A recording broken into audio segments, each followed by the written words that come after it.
Bonjour à tous, aujourd'hui j'ai le plaisir d'interviewer ma sœur.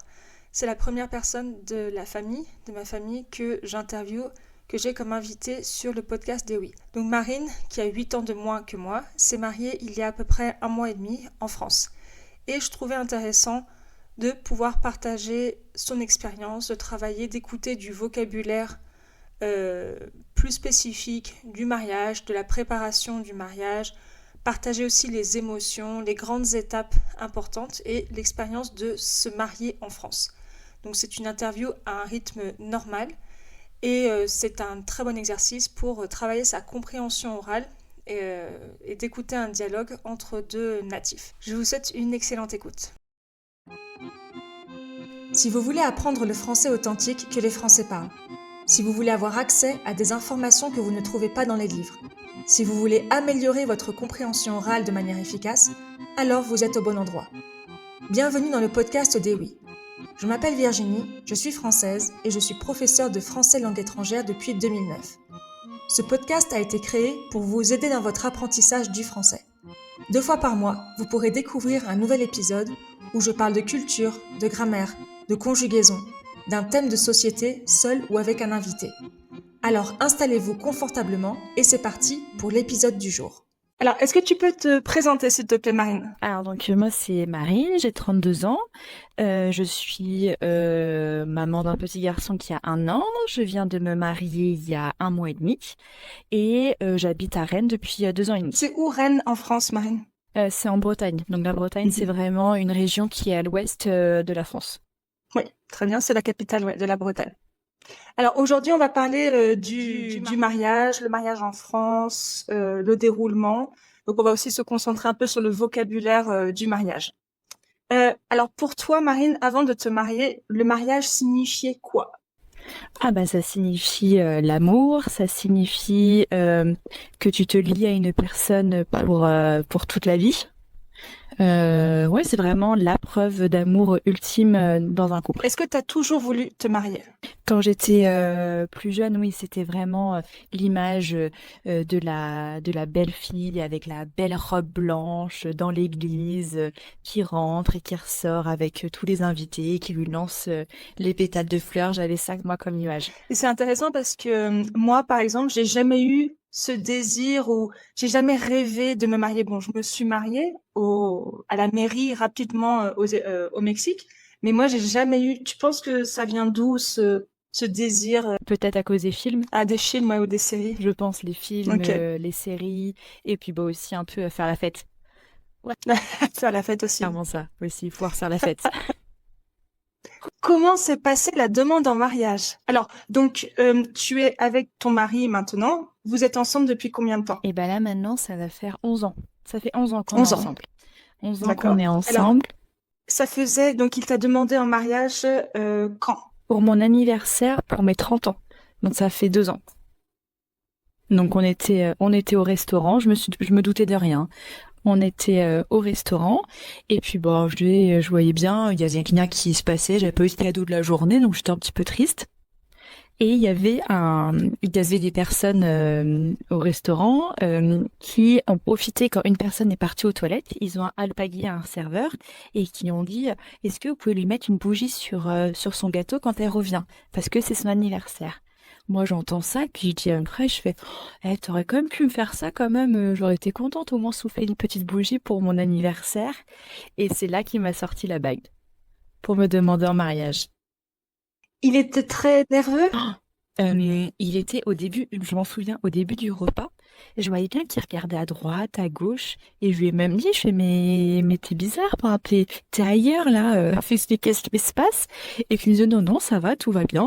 Et en fait, bah, depuis le début de la soirée, il savait qu'il allait me demander en mariage, à ce moment-là.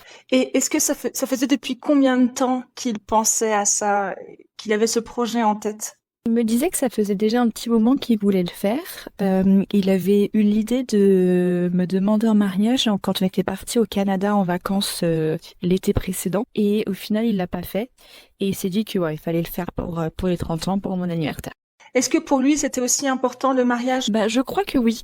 Je crois que oui, parce que lui, il a l'image aussi de ses parents qui sont mariés depuis très longtemps. Et pour lui aussi, hein, le mariage, c'est bel accomplissement pour un couple. Est-ce que tu pourrais nous expliquer, maintenant on va parler de l'organisation du mariage. Est-ce que tu pourrais nous expliquer les grandes étapes de la préparation? Alors déjà, il faut se mettre d'accord sur la date. Ah ouais. Penser à la date. Les grandes étapes aussi, c'est est-ce que tu veux faire passer à l'église? Donc la mairie, dans quelle mairie tu souhaites te marier? En France, il faut savoir que tu peux te marier donc soit dans la ville où tu résides, ou alors tu peux te marier dans la mairie, par exemple là où tu as grandi. Il faut D'accord. qu'il y ait un lien en fait de ton enfance, ou tu peux aussi te marier là où tes parents résident. Tu peux pas te marier n'importe où. Tu peux pas dire ah j'ai envie de me marier dans cette ville parce que c'est beau. En fait non, il faut qu'il y ait un lien. Et à la mairie, on te demande de prouver pourquoi tu souhaites te marier dans cette mairie. Et là, par exemple, nous, on s'est mariés à la mairie de Plénaf-Valandré parce que maman y habite et il a fallu que je prouve que maman habite cette ville. Ah d'accord. Donc tu as dû montrer avec une facture ou un... Oui, un avis d'imposition, enfin voilà, une preuve, une preuve que on avait un lien familial dans cette ville. D'accord. Donc Pléneuve-Valandré, c'est une station balnéaire en Bretagne. Pourquoi vous avez choisi cette ville et pourquoi pas Rennes? Bah parce que Rennes, même si on y habite, on n'a pas forcément d'attache. Alors qu'est-ce que ça signifie d'attache, Marine? Une attache, ça signifie avoir vraiment un lien solide. On aime beaucoup Rennes, on y vit, c'est vraiment très bien pour nos deux métiers, mais c'est pas là qu'on a grandi, c'est pas là qu'on a créé des souvenirs. Et est-ce que si vous vous êtes marié à Plénef parce que la mairie est très très belle, est-ce que ça c'était important dans votre choix? Oui, oui. Oui, c'est important pour ouais, puis aussi pour les souvenirs, pour avoir des jolies photos. D'accord. Donc tu disais que la préparation, donc c'est ça, savoir la mairie, savoir si vous passez à l'église, la date. Combien de temps avant il faut décider d'une date de mariage quand on se marie en France? Combien d'années il faut? Généralement, tu prends un an de préparation pour le mariage. Nous, on a pris beaucoup plus large parce qu'on avait aussi un projet d'achat, on avait un projet aussi bébé qui faisait qu'on s'est dit, bon voilà, on se marie pas en 2000, donc il m'a demandé un mariage en 2024. Donc on a laissé couler, ouais, on a 2023, on a laissé couler 2024. On savait que 2024, on avait beaucoup de projets qui allaient se faire. Donc on s'est dit, bon bah ça sera 2025. Oui, donc vous avez eu votre projet bébé, vous avez eu Louis, votre fils, et vous avez acheté un appartement à Rennes. D'accord. Mais normalement, c'est un an. Ah, je pensais qu'en général, mais en général, j'ai l'impression qu'en France, les gens quand même prennent plutôt 2 ans. Bah ça dépend. Ça dépend, effectivement, on est plus sur une moyenne d'un an quand même. Est-ce que, alors, vous vous êtes mariés en 2 fois. Le samedi 5 juillet, c'est ça, hein, le 5, à la mairie, et le samedi suivant, le 12 juillet, le grand mariage. Pourquoi ce choix-là? Parce que une question aussi de timing, on voulait de timing et de lieu. Comme en fait, on a eu un coup de cœur pour le lieu du 12 juillet, là où on a fait la grande fête, la grande réception, ça signifie que tu sais que ça sera cet endroit-là. On a visité, on a dit ouais, c'est là qu'on veut être pour notre mariage. En fait, il y avait deux choses. La mairie, on voulait vraiment quelque chose d'intimiste, que ça soit vraiment les personnes les plus proches qui soient avec nous. Et on a fait aussi le choix de faire en 2 fois parce que le lieu où on a fait la grande fête était trop éloigné du lieu de la mairie. Donc niveau timing, c'était mais impossible de pouvoir faire la mairie le matin et y arriver sur les lieux. C'était trop compliqué. Oui, c'est trop loin. Ouais, c'est quoi, 1 heure à peu près? C'était trop loin, trop loin. Bah, de Plénaf-Valandré jusque les Forges de Paimpont, ouais, c'était à peu près 1 heure. Sachant que nous, en plus, pile poil à ce moment-là, il y avait le Tour de France qui passait dans le coin. Puisque tu... Ah oui, parce que oui, il y avait l'étape. Oui, il y avait l'étape du Tour de France. Donc, Juan Pablo, dont mon mari était très content parce qu'il a pu voir le Tour de France passer. Le Tour de France passait le 11 juillet au Valandré et le 12 juillet, vous vous mariez. Sachant que pour le Tour de France, les routes sont complètement bloquées, sont interdites à la circulation. Et la circulation a été, on a pu recommencer à prendre, enfin, à prendre la voiture seulement vers 16h, je Ouais, crois. c'est ça, le vendredi. Et pour la petite anecdote, quand même, il faut savoir que pendant 4 ans, 4 ou 5 ans, il n'y a pas eu le Tour de France qui est passé en Bretagne. Et il a fallu qu'il passe, et c'est le poil, le week-end de notre mariage. Mais je pensais que le Tour de France passait automatiquement tous les ans en Bretagne. Je savais Non, qu'il non, non, passait dans non. différentes villes, mais je pensais que c'était automatique que dans chaque région. D'accord.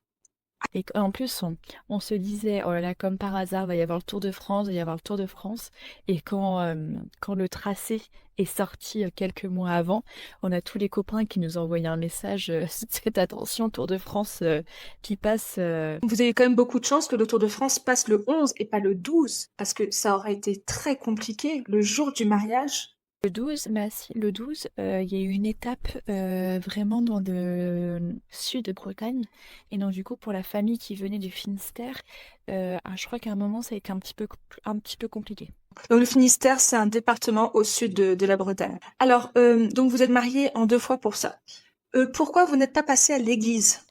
Tout simplement parce qu'un frère n'est pas baptisé. S'il avait été baptisé, vous vous seriez marié à l'église? Je pense pas, parce qu'au vu de moi, je suis pas très croyante. Un frère ne l'est pas du tout. Je pense pas que, je suis pas sûre qu'on l'aurait fait. La question c'est pas posée, du coup, mais c'est pas sûr qu'on l'aurait fait.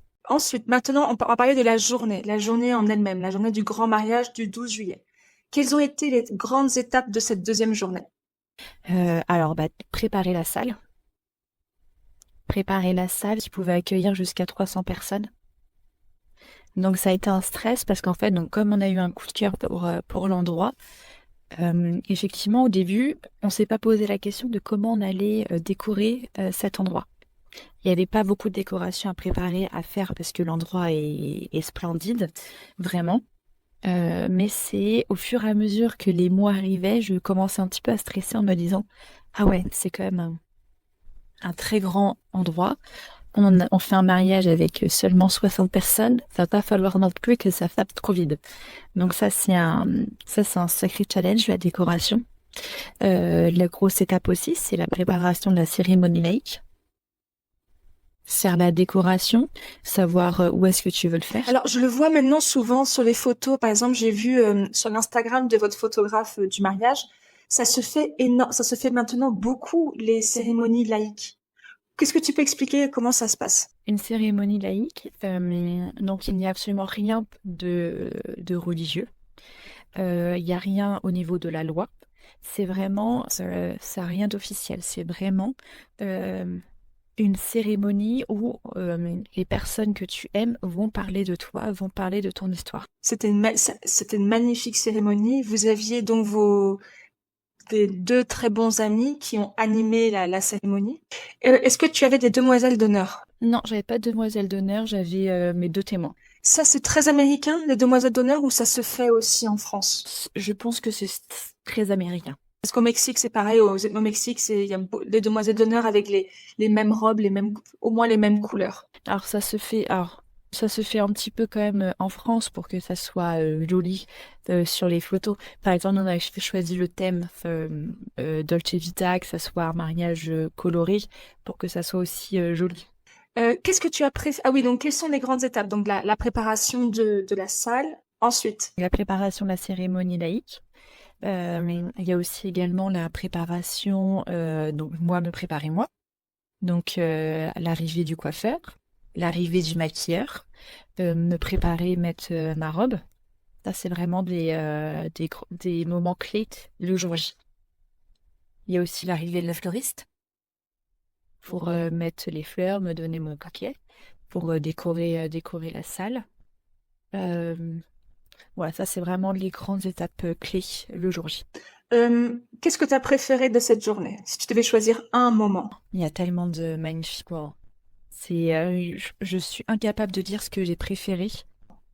Je pense qu'il y a quand même le moment où on se découvre avec un frère. Ça, un moment, c'est vraiment un moment où tu te dis, bah voilà, ça fait 1 an et demi Elles qu'on sont prépare magnifiques, les photos. ce mariage.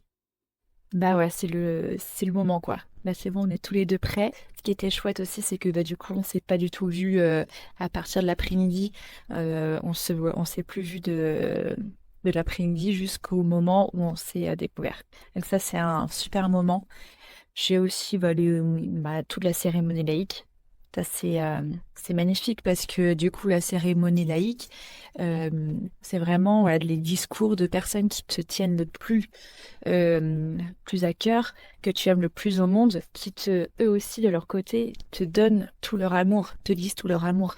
Et c'est magnifique. Quand j'ai préparé le discours, j'avais dit, ah, mais c'est nul ce que je fais. C'est beaucoup de pression aussi pour nous parce qu'on a envie de partager le meilleur, tu vois, et c'est pas évident. Alors, oui. Donc, en quoi consiste le retour de mariage? Alors, le retour de mariage, c'est le lendemain de la fête. En fait, tu reçois de nouveau tous les invités qui étaient là pour repasser un moment ensemble.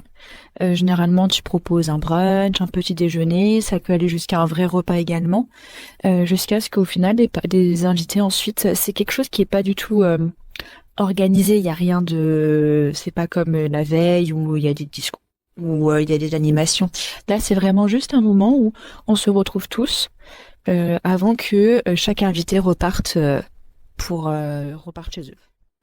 Est-ce que c'était difficile ce retour de mariage parce que il faut ranger la salle, parce que moi en plus vous n'avez quasiment pas dormi le soir précédent. C'était dur. C'était dur parce que t'as la fatigue, t'as encore toutes les émotions de la veille. Tu revis avec les invités, tu revis hein, tout ce qui s'est passé. Mais c'est dur parce que du coup tu te dis bon bah ça clôture. Là ça y est, c'est terminé. C'est ça qui est très dur, c'est se dire bah ouais on a préparé tout ça pendant 1 an et demi. Il y a plein de gens qui sont venus te voir. Et tout le monde va repartir, tout le monde va reprendre sa vie. Toi, tu vas enlever ta robe et enfin voilà, c'est vraiment, c'est dur. En plus de la fatigue physique, psychologiquement, c'est dur. Et j'imagine aussi que ça a été difficile. C'est vraiment difficile. Bon, c'est magnifique de se marier avec son fils parce que Louis a déjà 1 an. Est-ce que tu peux dire que c'est quand même beaucoup plus difficile une préparation de mariage et un mariage avec un bébé? C'est quand même plus dur parce que, mais en fait, donc tu as ta journée de travail, tu rentres, tu t'occupes de ton enfant, donc ce qui est fatigant, et puis quand il a que 1 an, bah ouais, t'as encore toute la fatigue comme si c'était un nouveau-né. Et en plus de ça, il faut après derrière que tu prépares le mariage le soir, une fois que parfois t'avais qu'une envie, c'est juste aller te coucher. Et en fait non, il y a plein de choses encore à faire et à préparer. Et le jour du mariage, est-ce que ça a été difficile de ne pas pouvoir peut-être plus parce que Louis était avec beaucoup de monde et vous viviez aussi votre aventure? Non, parce qu'on savait qu'il était avec des personnes de confiance. Voilà, pendant les préparatifs, on a pu beaucoup vous laisser Louis. On a pu laisser Louis aussi aux parents d'Humphrey. On avait fait appel à une babysitter. Et ça, c'est primordial, ça, c'est important. Oui, pour que les invités aussi, on puisse tous profiter de la soirée. Nous, on a fait le choix d'avoir une babysitter dès le début de l'après-midi. Comme ça, on pouvait se préparer, nous, de notre côté, sereinement avec Humphrey, de pas savoir, de pas se dire, oh, il est avec qui, Louise? Non, mais attends, là, du coup, il était avec ma mère, mais maman, là, faut qu'elle aille se préparer, donc il faut qu'il aille avec quelqu'un d'autre. Au moins, il était avec la babysitter, et c'était très... Tu parlais tout à l'heure, on parlait de wedding blues. Qu'est-ce que c'est le wedding blues? Le wedding blues, c'est quand tout est terminé, que tu es de nouveau à la maison, tu te retrouves avec ton mari, ton enfant, tu dis, voilà, c'est fini. Tout le monde a repris sa vie. Nous, qu'est-ce qu'on va faire? T'as été le centre de la pension pendant 48 heures. Les gens autour de toi étaient là pour toi. Et là, en fait, t'es de nouveau tout seul. T'es plus la princesse. T'as plus ta belle robe, t'as plus ta belle coiffure. Il est minuit, t'as ta citrouille qui t'attend. Le balai, le ménage. T'es Cendrillon de nouveau. Est-ce que vous avez ressenti ça, le wedding blues? Pas ressenti forcément très fortement. Parce que je pense aussi le fait que il y avait encore toi qui étais là, vous étiez encore dans le coin. Donc du coup, moi, j'ai pas ressenti fortement. J'avais pris quelques jours de congé avant, quelques jours de congé après. Donc non. Et puis vous êtes partis en vacances aussi avec vos amis. 15 jours après, où on est parti en vacances. Ouais. Ça aussi, peut-être que ça permet un peu que ce soit pas si fort, soit pas si brutal. Par contre, j'ai eu un petit coup de nostalgie quand j'ai reçu les photos du mariage de la photographe. J'ai eu un petit coup de nostalgie et ça m'arrive de temps en temps de nouveau encore les regarder en me disant ouais, c'était vraiment génial. Moi, j'ai eu le wedding blues pour votre mariage. Je me suis vraiment sentie vraiment triste. Bon après, nous enfin, pour moi c'est encore plus dur parce que j'ai quitté, on est resté quasiment un mois en France. Et ensuite, on est rentré au Mexique. Donc déjà, revenir au Mexique, loin de vous, et en plus, voir les photos. Même Gaël, donc mon fils, même Gaël, quand il a vu les photos, il a pleuré. Il disait, il me manque. Tata me manque. S'il y avait quelque chose que tu devais faire différemment, tu ferais quoi? Pour l'organisation, je prendrais une wedding planner. Ça, c'est vraiment ce que je conseille à tous les futurs mariés. Prenez une wedding planner, c'est vraiment quelque chose qui permettra de moins être en stress sur tout ce qui est timing. Parce que ça aussi, c'est quelque chose qui nous a pris énormément de temps avec Humphrey. Parfois, on se disait, bon bah, ouais, ça va être bon, en 20 minutes, ça sera fait, ça. Et puis, bah, parfois, en fait, ça prenait beaucoup plus de temps. Et une wedding planner permettrait aussi de mettre en relation avec tous les différents corps de métier pour un mariage. Traiteur, photographe, maquilleur, coiffeur. Le traiteur, c'est quoi, Traiteur, c'est en fait, ce sont ceux qui viennent proposer le cocktail et à manger. Est-ce que tu peux partager ce qui s'est passé malheureusement avec votre premier traiteur? Donc nous, notre premier traiteur qu'on avait choisi pour le mariage a mis la clé sous la porte. Ça signifie que son entreprise ne fonctionnait plus et qu'elle a été liquidée. Donc ça a été un gros stress parce que c'était 4 mois avant le mariage. À savoir que le traiteur, c'est quand même une partie, c'est l'un des premiers prestataires que tu choisis pour ton mariage. Et le deuxième coup de stress, c'est que comme c'est un gros prestataire, tu donnes un acompte. Donc un acompte, c'est verser une première partie de la prestation. Et donc on a perdu beaucoup d'argent parce que cet argent-là, on ne le retrouvera pas. C'est pas possible d'engager les avocats pour essayer de récupérer cette... On fait une demande, je suis pas trop sûre des termes, hein, mais tu fais une demande de créance. Il me semble que c'est ça, au tribunal. Et s'il y a de l'argent quand l'entreprise sera rachetée, peut-être qu'on peut retrouver l'argent, mais il faut pas compter dessus. Ça a été difficile pour toi de faire le deuil d'avoir perdu cet argent? Bah oui et non. Oui et non, parce que là, tu vois, on n'y pense plus. Et puis sur une vie entière. Et sur une vie, cette somme-là, qu'est-ce que c'est sur une vie entière? Quand tu prépares ton mariage, ouais, tu dis, ah ouais, non, mais franchement, cette somme-là. Alors, sur une vie entière, c'est rien. Et après, quand tu fais l'enveloppe globale de ton mariage, c'est rien non plus. Ça tape. Et par rapport au coût, comment ça se fait, comment ça se passe en France en général? Les invités, qu'est-ce qu'ils vous offrent? Donc au Mexique, ça se fait encore beaucoup de faire des listes de mariage. Maintenant en France, je sais qu'à l'époque de nos parents, ça se faisait parce que c'était des jeunes couples. Ma maman, elle avait quoi, 18, 19 ans quand elle quittait la maison de ses parents pour s'installer avec papa. Et donc ils étaient jeunes mariés, ils n'avaient rien. C'était de la vaisselle, c'était de la décoration, etc. Maintenant, comment ça se fait en France quand on se marie plus Maintenant, en France, c'est tu mets à disposition une urne. Tu prépares aussi en amont un lien pour une cagnotte. Et donc, du coup, c'est une participation pécuniaire, en fait. Les invités te donnent une somme d'argent s'ils le souhaitent à la fin du mariage. Et cet argent-là, du coup, en France, ça permet de pouvoir se payer son voyage de noces. Et qu'est-ce que vous pensez faire de cet argent? Nous, on aimerait bien pouvoir partir en Tanzanie pour pouvoir faire un safari. Au Mexique, ce qui se fait beaucoup, c'est que les jeunes mariés partent presque directement après le mariage, ils partent en lune de miel. J'ai l'impression qu'en France, c'est pas vraiment ça. Ça dépend. Nous, on a décidé de pas le faire tout de suite parce que Louis est trop petit encore. Donc, pour partir en voyage de noces, lune de miel, tu pars généralement 10-15 jours. Et moi, je me vois pas partir encore toute seule sans Louis aussi longtemps. Donc, on a fait le choix d'attendre un petit peu avant de partir. Ok. Donc, qu'est-ce que nous voyage de noces ou lune de miel? Et quelles sont les destinations à la mode en général pour les mariés quand ils partent en lune de miel? Alors, le soleil, vraiment, juste pouvoir, généralement, quand t'es en lune de miel, tu veux juste poser ta serviette et ne rien faire pendant 10-15 jours.